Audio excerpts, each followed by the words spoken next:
Challengers Quanell X and Big Angry Adams, ready to go blow by blow on those hot topics. Face Off on Fox Soul starts right now.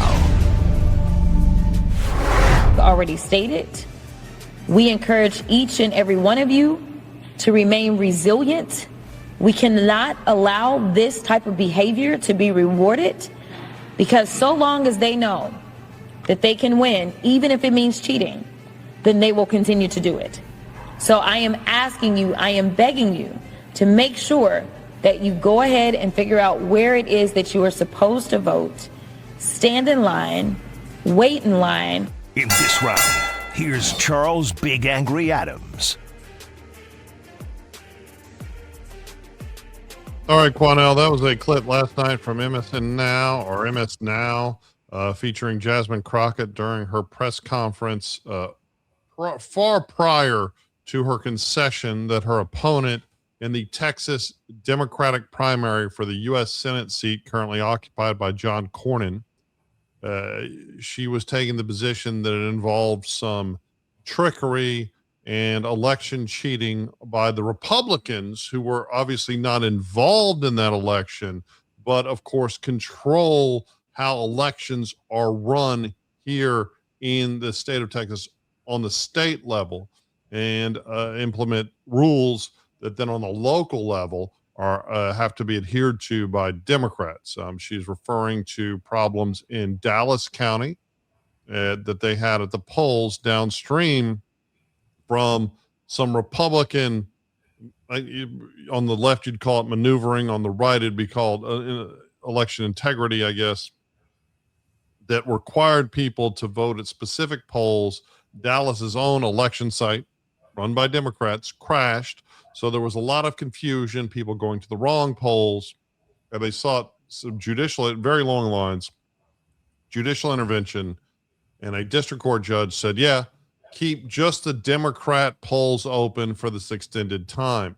Now, overwhelmingly, Dallas County is a Democrat county, but, you know, I would say on the outside looking in, it was a mistake to say, let's just keep one side of the ballot open and close the Republican primary at the wrong time, because that messaging is bad, right?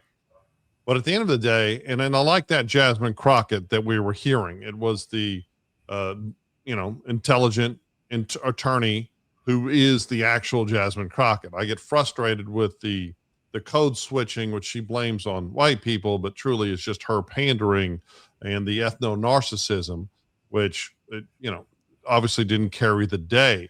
But she's, a brilliant young attorney who has decided that the way she's going to politic is, to seem to suppress that and just go straight in for this, but she made some good points, right? And I think a lot of Republicans would say, oh no, she's wrong. There were long lines. The Texas Supreme Court came back and said no, and said that the people that were in line before the polls closed, count their votes. The people that got in line after the polls closed, put them in a different pile. And I will say, as an American, right, that I think we need to make sure that everyone that is trying to exercise their right to vote get to vote. So legally, like, I'm a big election integrity guy. I think the great lie of the left that they often suggest black people and women can't figure out how to get an ID to vote is insane. It's clearly just designed to allow people to vote that shouldn't vote. But on the flip side, it's most certainly clear that they were roadblocking people that were out there trying to exercise their right to vote. And that's disgusting, Quanell. I think she was absolutely right on this. I don't think it was enough to turn the tide. I think Talarico firmly beat her by several, it doesn't sound like a lot, but in electoral politics, a lot, by 5 points. And, she lost the election, but it's just disgusts me that people trying to vote didn't get to vote. Well, to be honest with you, Charles, Sister Jasmine Crockett is a warrior. She's a sister soldier that fights for her constituents, and she fights without fear and without compromise. That is to be amended. And so I do want to point out something that I disagree with my sister on. When she was saying they cheat, they'll do whatever they have to do. quoting, paraphrasing, that they cheat. Well, why don't you be more specific just about who the they are? Because if you're insinuating or subtly suggesting that Republicans were involved in the problems in Dallas County, one of the biggest counties in Texas and the biggest support county for her, for that's pretty much where she is and where she's from, I disagree with Jasmine Crockett. If anyone was involved in something nefarious with those voting polls, it would be Democrats. It would be those Democrats who wanted to see Mr. Talarico win and see her lose. Because, in fact, most Democrats had been saying the whole time that Republicans wanted Jasmine Crockett to win. So in the general election, they would have to face her and not someone that was more liberal and not so much of a left-wing extremist as they tried to paint her to be. So Republican money and Republican interest was in Jasmine Crockett winning. I'm Mr. Talarico. But I support Jasmine Crockett, voted for the sister, not ashamed to admit that. But it was not Republicans who wanted to see her lose. So Republicans would have nothing to do with sabotaging a voting poll in Dallas County to hurt Jasmine Crockett. Also, I want to point this out, Charles. I find it very ironic when Republicans lose an election, the Democrats were cheating. When Democrats lose an election, the Republicans were cheating. So if both political parties are claiming that the other side cheated when the other side loses, why should we as the American people trust any of it? Why should we as the American people put faith in the electoral process when both sides, when they don't like the results, claim one side is cheating against the other? I don't like none of it, Charles. Well, I'm not shocked that you misunderstand the issue. And I'm not shocked that you voted for Jasmine. You're an ethno-narcissist. You're always going to opt for that. I mean, you called her a sister and you've made all these vague allegations against Mr. Talarico, who I voted for in the primary, right? And I've got huge problems with Talarico, right? I think a lot of his ideas about the border are just dumb. And, I think, and I'll be honest, I voted in the Democrat primary as opposed to the Republican primary because I worry about local elections. I worry about elections that are impacting the lives of Houstonians the most. And I think that was the most important primary to vote in. So I will go back and forth, right? I am a switch political hitter. I am bi-political. More than a switch political hitter. For you to say that you voted for Talarico and some of his platform is absolutely dumb. Well, I think they're all politicians that are absolutely dumb. But I'm not surprised that one dummy voted for another. So at the end of the day, I would just say, calling me an please go ahead. But this is my time to speak. You went on for it's 9 not minutes. Your time to speak. I was in the middle of a sentence, but please go ahead, Mr. Dishonest. My introduction was 3.5. Yours was 9. Go ahead. I just feel that the American people are losing faith in the entire political process. If both sides are going to claim when they lose, the other political party was involved in some type of cheating. Well, here's the reality, right? The point she made, and I can say this because I'm not swayed by anything, right? The point she made that the Republicans changed the polling location rules as a way to make it more difficult for people in big cities, people of color, to vote, absolutely accurate. Now, there were failings by the Dallas Democratic Party that is all run by African Americans. It's shocking that you blame the party that is run by, but they had a collapse of their website and people had a hard time figuring out where to go. I think it was somewhat orchestrated by Republicans. Ken Paxton has tried to make it very hard to vote in big cities like Houston, Dallas, for a specific reason. Are you it's surprised? About voter suppression. Because he's a crook. The man's a criminal. But it's not the Democrats that were sabotaging that election. Now, on the flip side, they should have spent more money on polling and infrastructure and get that. And that's my issue as an American. Like you look through everything through the lens of race, right? That's how you exist.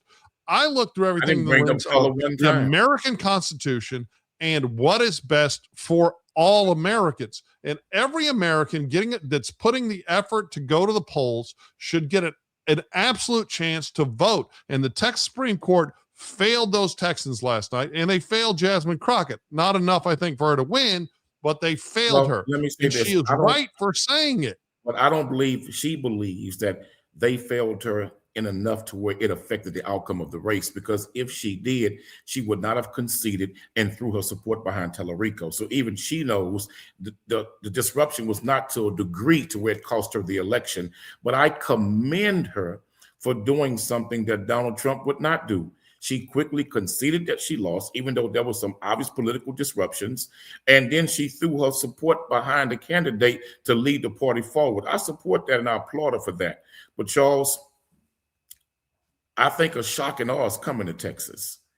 If Donald Trump continues to lead as the head of the Republican Party in the direction that it's going, and his mega base is beginning to turn on him, small portions at a time, and some big prominent mega voices are speaking out against him now, I believe the best thing for the Democratic Party to really take the House will be Donald Trump and his policies. Well, I mean, Talarico, and it's going to be Cornyn or Paxton who are in a runoff, and I think we're doing Republicans in the next segment. But Talarico's not running for the House; he's running for the Senate, and I think the Senate is actually the easiest. And I do think that if Talarico faces Paxton, there is a chance. I don't think much of a chance, right? But I mean, we're going to see. But I mean, I do admire. I'll agree with you. Like, I admire Jasmine Crockett's concession. She's working within the confines of her party. I think she was right about Dallas voters, and I don't like her pandering. I don't like her theatrics. I think I think she's the worst. I think she is very much like Donald Trump in how she politics, and I think it's what's ruining American politics. But her statement last night was 100% correct, and I admire her when that's the voice she uses. She just doesn't use that voice nearly often enough. I just hope she stays active, stays committed, stay in That's her whole job. Remain visible, and trust me, you have a future in American politics. As of right now, I don't know. I think people thought that Paxton might have had more momentum and actually could have hit 50%, though no polls had him there. I mean, what do you see in this?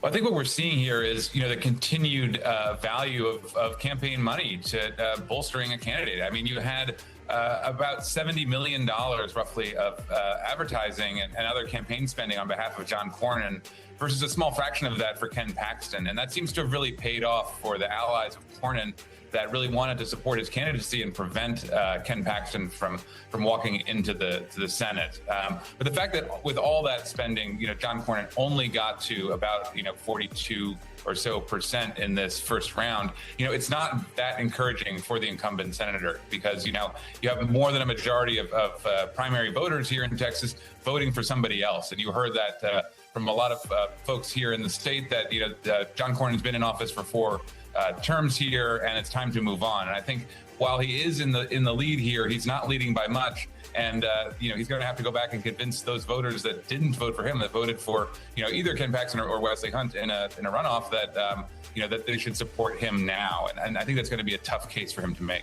In this round, here's Quanell X. Charles, in the Texas Senate primary, quite many people are shocked and surprised that in that U.S. Senate race, the incumbent John Cornyn barely defeated by 2 points Attorney General Ken Paxton from Texas.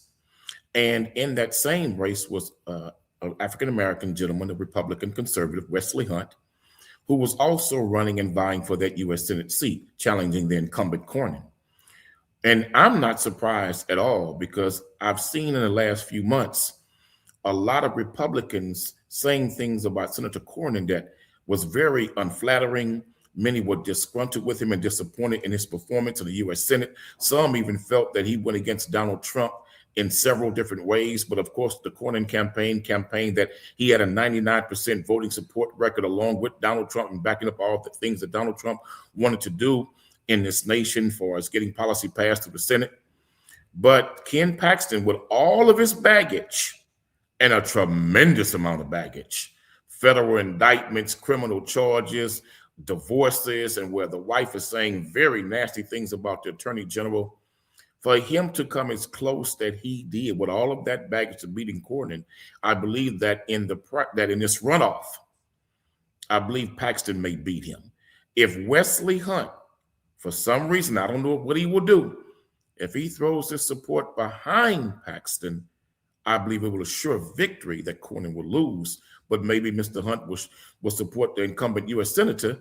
And if that case, I believe that Mr. Cornyn will win, unless Donald Trump decides to get involved in this race with an endorsement. He didn't endorse either candidate in this race, neither three of them. And he said that all three, Mr. Hunt, Paxton, as well as Cornyn, were good friends and great people. But I do believe that Wesley Hunt could flip the decision in this outcome, in this runoff, of who the next U.S. Senator will be for the GOP in Texas. No, I think you're absolutely right on a lot of that. It's odd for me to say, but I don't even think it'll require Wesley Hunt's endorsement. The 13% of Texas voters in the Republican primary who said, I am rejecting John Cornyn, but I can't stomach voting for Ken Paxton. I think most of the overwhelming majority will shift towards Paxton because Cornyn is the incumbent. Incumbency is supposed to mean easy electoral victory. That's why we so desperately need term limits in the United States, and we'll probably never have them because it's all about power and money. It's not about actually, public service, and it's disgusting. But what Cornyn shows is that if you are a moderate and you work across the aisle and you're trying to get things done, at least in Texas, the Republican primary is going to punish you incredibly because we are, very polarized on the right and the left. I'm not saying it's limited to Republicans. What we've established is that if you're not willing to pander in the primaries to the radical base, and while you're in DC or Austin, Texas, wherever you're legislating, you face electoral peril, right? Cornyn should have walked away with this. We heard on the clip on MSN Now that the analysts talking about how they spent $70 million to reelect Cornyn. Who did? The corporatists, the machine. And I can't say enough bad stuff about Ken Paxton. It wasn't that he simply is divorcing. It is that he was having brazen, robust, questionable affairs. It's my understanding that the girlfriend was posting antagonism on Instagram about the wife. There's stories No, Charles. Don't you be light like that. Don't be light. No, the girlfriend who was married with 7 kids. No. That's what I'm saying. I mean, there's a story about Paxton from way back about him stealing someone's Mont Blanc pen, I think at the Allen or the Collin County Courthouse on camera. He's a scumbag, right? I mean, he's just a deplorable. When you are the Attorney General of the state of Texas, you are a very powerful man. So why would a powerful man got to go take a married woman with 7 kids and know all the line and knock True love, Cornell. True love. But I mean, I don't know the backstory of her. I just saw. But here's the thing. He panders. He's willing to tell people anything they want to hear. And he presents as a reasonably intelligent man. And people want to be in this affirmation echo chamber. And they want to hear the people affirming what they have to say. And they want to think that they're smarter than it. Right. And because it actually makes their opinions more valid. So Paxton, I mean, he's figured out Texas politics. And I mean, you're right. I mean, he's been prosecuted at the Capitol. He's faced he faced state charges that were ultimately dismissed for years that had to do with investment. I mean, he's a bad guy, but he is, I think he'll beat Cornyn. I think people in the primary voters, even though you see a huge dip in the runoff of participation, I think the most invested participate. I think he beats Cornyn. I think he beats Talarico. And I think it's bad for Texas, but it's good for the Republican Party because once Texas flips, which is something the Democrats have invested quite a bit in, both in mass migration and money, it's all downhill for the GOP. What does it say to the future young voters of America?